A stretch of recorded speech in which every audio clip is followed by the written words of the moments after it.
In this video we're going to look at NVMe over Fabrics.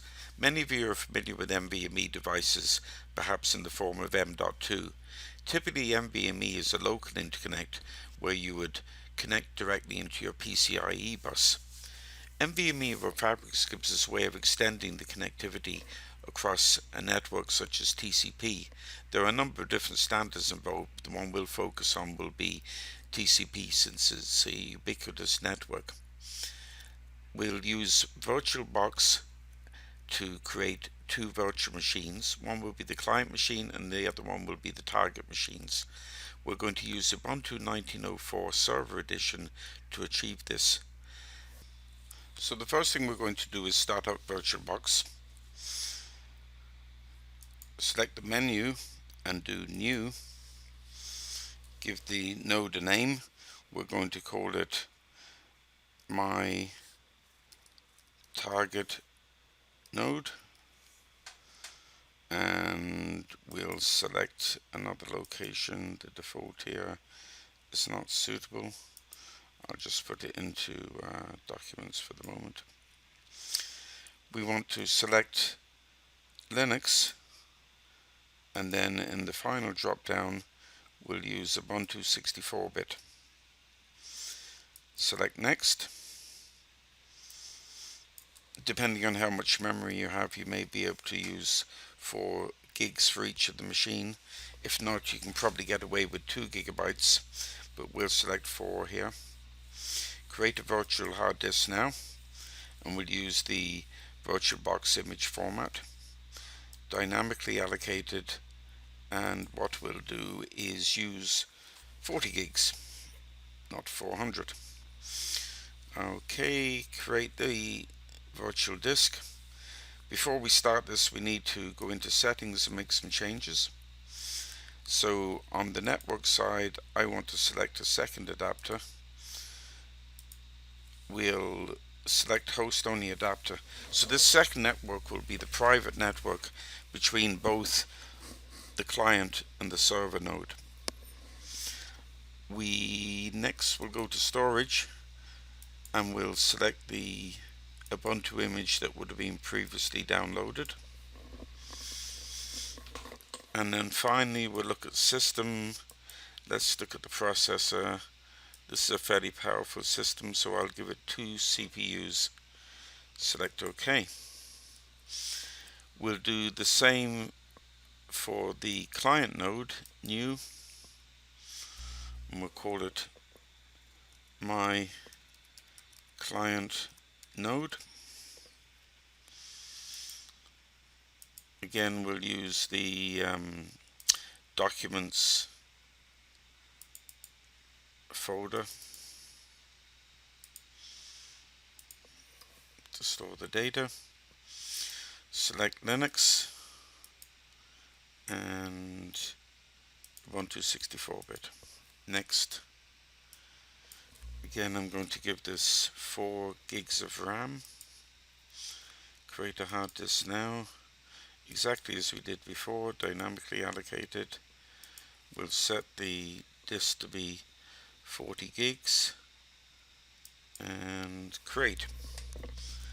Next, go back into settings.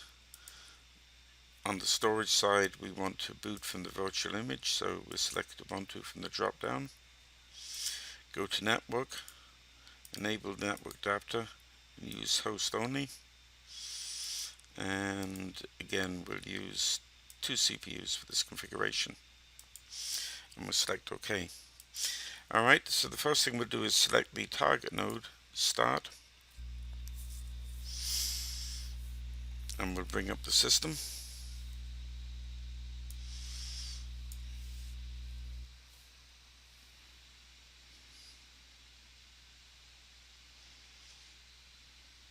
This will jump around a little bit. There we go. You will get some errors, but don't worry too much about this. What should happen is after a few moments you should come up with the graphical screen, and from there we'll start doing some of the configuration.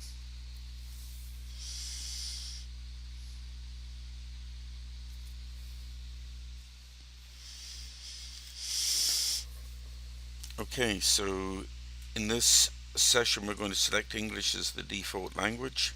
We will update the new installer. It doesn't take too long to download this as well.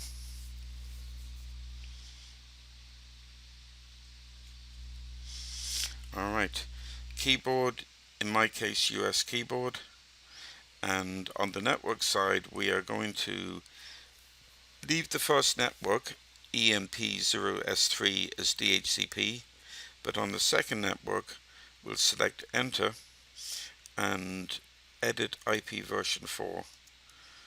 We will select manual, and on the subnet I'm going to use 10.10.10.0 with a net mask of 24 bits, and I'll give it an address of 10.10.10.2, and we can leave everything else and save. Okay, select done. No need for a proxy address except the mirror. Use the entire disk, and done. And yes, we do want to continue. Give it a name. I will give it a username. We're going to call this my target node. Username, I will also use Excelsis, and then give it a password of your choice.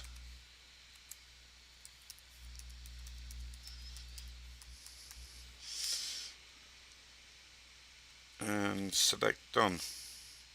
We do need to install the OpenSSH server, so hit the spacebar to select that and then move down to done. So the installation is now in progress, acquiring, extracting image, etc. So we'll leave that for a few moments and we'll go to the other node. So let's start up this node. Most of the steps are identical to the previous one, but we'll just go with them a second time. So the system's now coming up.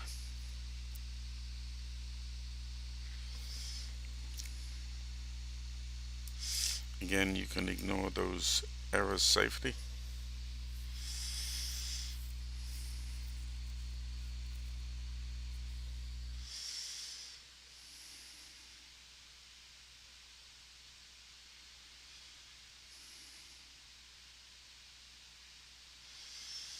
Okay, so we'll select English as we did before. Done. Install Ubuntu. Let's go and do the same thing. So hit the tab key to move between the fields. Leave the first network as DHCP. The second one we want to edit IP version 4. Select manual. And for the subnet, we'll use the same subnet of 10.10.10.024, and this time we'll give an address of 10.10.10.3. So the target was .2 and we're going to use .3. Save that. Select done. Enter, enter. We'll update the new installer again. And this will take a few minutes to get to the next level. Use an entire disk. Yes, yes. Done. We want to continue. Yes, we do want to continue. Again, we'll give it the same username as we did before. And we'll say my client node for this second machine. Username Excelsis. And again, I'll give it the same password that I gave my previous node. And select done. Install the SSH server. Select done. Alright, let's just see how the other node is getting on. We'll select that one here. So install complete. It's a good thing. And let's go back to the other node, and that's still installing. Alright, so that concludes the installation. When both systems are finished, you'll get a prompt to reboot, so do that, and then we'll move to the next section. So now the system has come up, we'll log on to one of the nodes. I'll log on to the target node using the username that we selected earlier. So just click in to VirtualBox to get focus.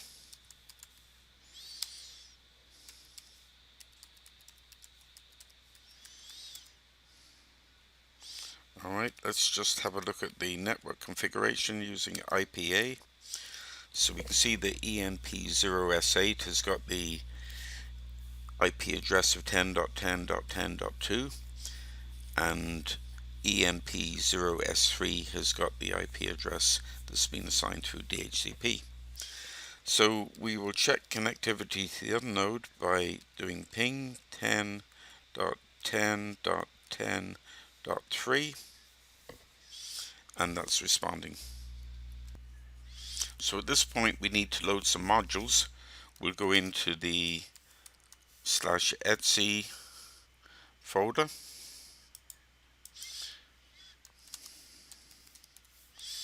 modules-load.d, and make sure you use sudo here, vi modules.conf.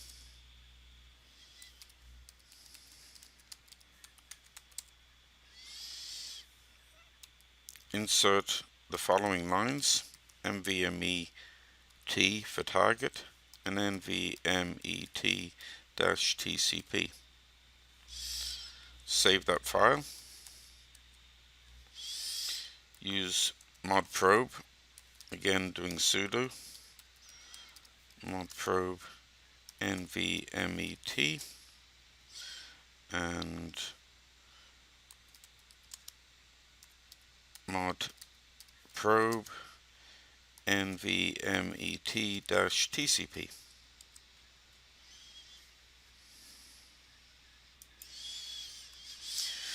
Next we'll do ls mod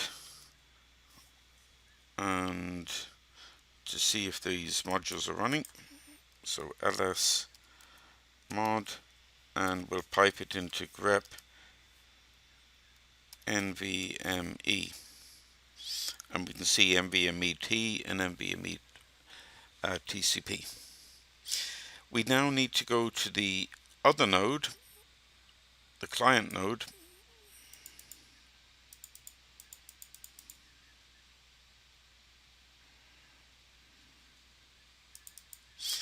and we'll log in again using the username that we chose before.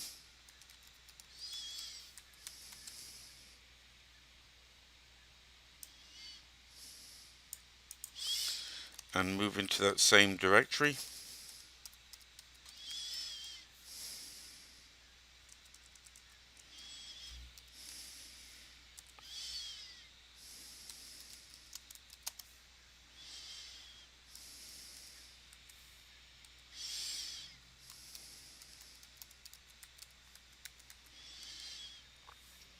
Here the module names are just slightly different. The modules that we use here are going to be NVMe and NVMe-TCP. The previous module names had NVMe T for target and NVMe T-TCP, so this is the only real difference, is the T is for the target. So we'll save that file and we'll load in those modules, NVMe and NVMe-TCP. Again, let's just have a look with ls mod, pipe it into grep NVMe. So in this case we see NVMe TCP, NVMe, and we also see Fabrics and Core. So this is what you should have within your system at this point. So now we have the NVMe modules loaded. The next task is to shut down the target node system. So we'll do sudo power off, and we are going to add in 2 virtual NVMe devices. You don't get this option earlier. You have to have the system installed to do this, so that's why we're doing it somewhat later on in the process. Alright, so we go to my target node, we can right click on it and select settings, and then if we go to storage, if we click on this bottom left icon, we get an option to add an NVMe controller. So we'll do that, and then we'll click on this icon to add in storage. So we'll create a new disk and we'll use it as VDI format, dynamically allocated. We'll make it 30 gigs and select create, and then we'll add a second device, create new disk, and also make this 30 gigs in size. Just edit up there to say 2 and create. We'll click on OK. So in the other client node we have no NVMe storage. That's because we're going to share the storage across from the target node to the client node. Click on OK, and then we'll just restart the system.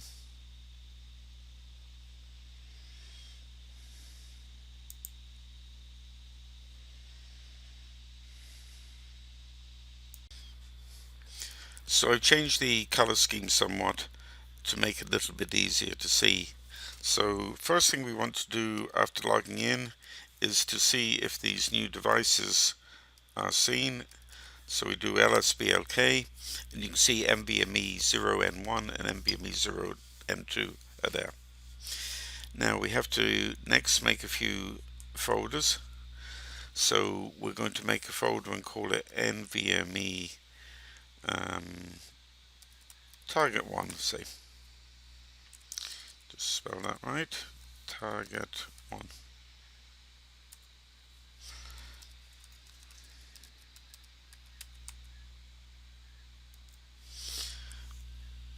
Next thing we need to do is to change into that directory. So do that, and there we go. If we do an ls, we can actually see a number of files here that have been created for us. So what we're going to do is we're going to put a value of 1 into the allow any host file.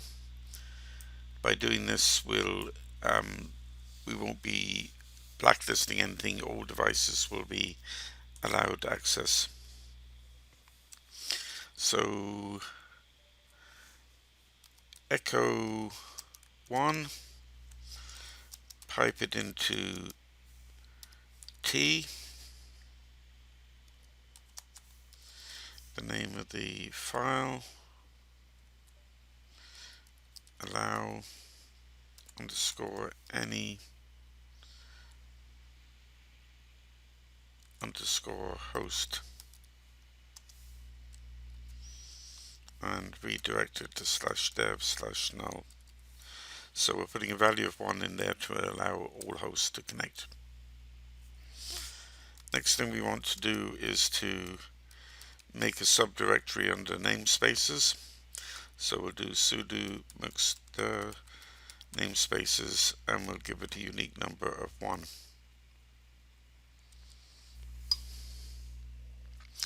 We'll change into that directory.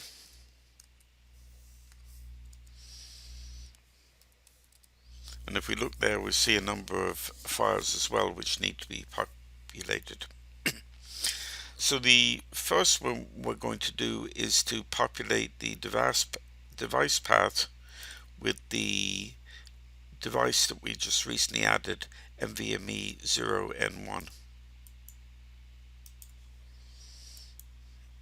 So that's how the command looks. echo-n/dev NVMe 0N1, and we put it into the device path file. Alright, next thing we want to do is to enable the system, so we put a value of 1 into that.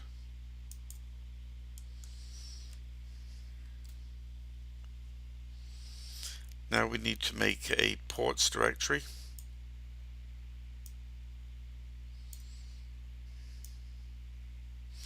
And ports, like namespaces, needs to be unique. So this is the 1 we're going to put in for that value. And next we need to go into that directory. So we'll do a cd.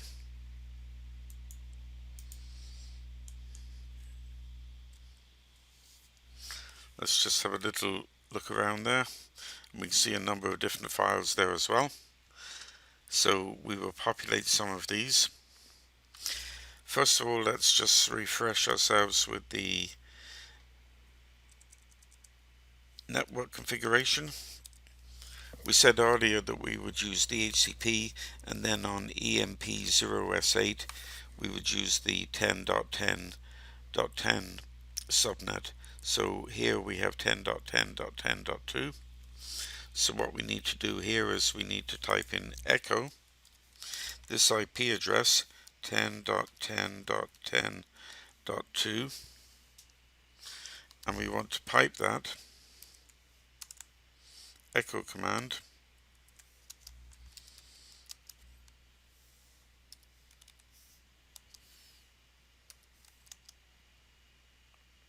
into this file called ADDR for address TR88DR, and again redirect it to /dev/null.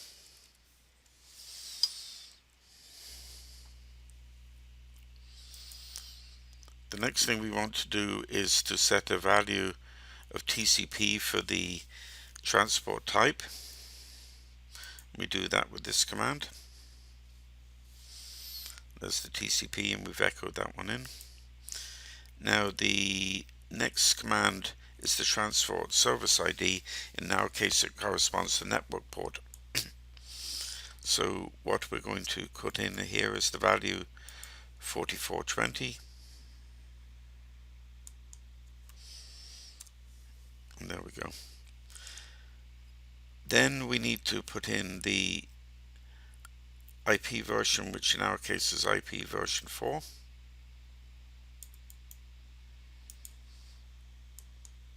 So we put that into the address fam. Okay. Now we need to do a link command here and select enter. Let's just have a look at our message log. Dmessage, pipe it into grep and look for all occurrences of NVMe T_TCP,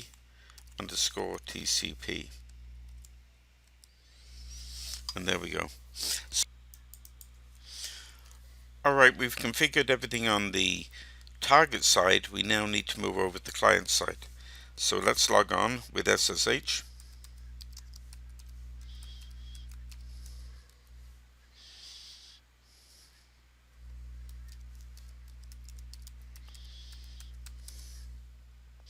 So first of all, let's just check to make sure there are no NVMe devices, and there aren't. First task is to install the NVMe utility. We've already done this on the target node, so now we have to do this on the client node.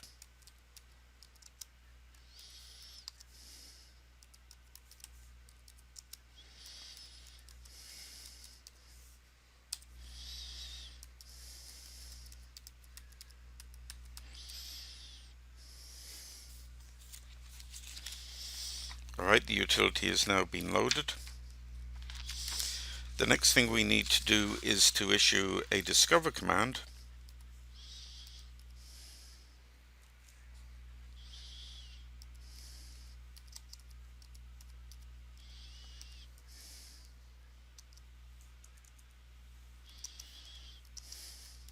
Give it transport of TCP, the address of the target node,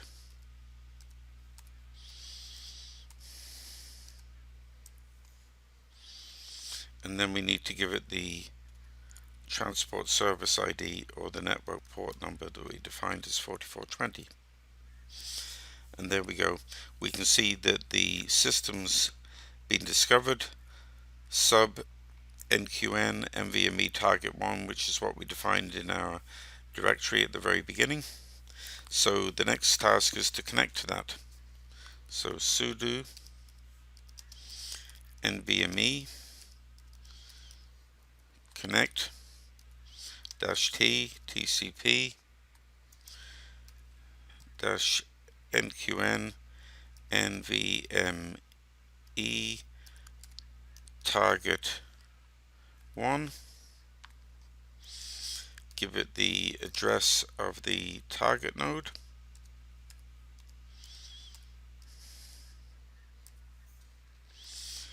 and then the port number.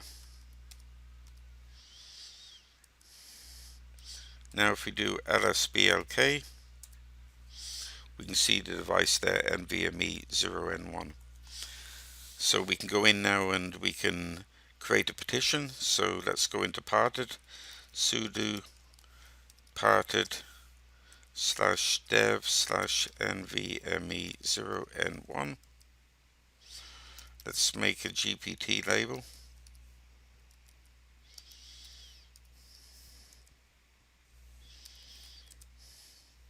Let's make a partition.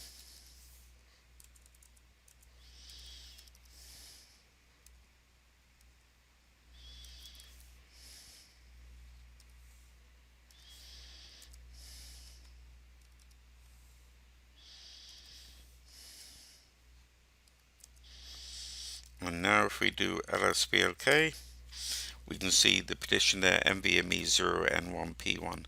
So now that device can be manipulated, it can be used for file storage, anything you like, just as if it was local devices. So there is a second device left on the target node. To configure that, the steps are very similar, except when you do namespaces, you've already used 1, so you need to increment that number to 2. On the port side, you need to change that from 4420 to 4421. So we'll leave that as an exercise to continue. So thank you for watching, and that's the end of this tutorial.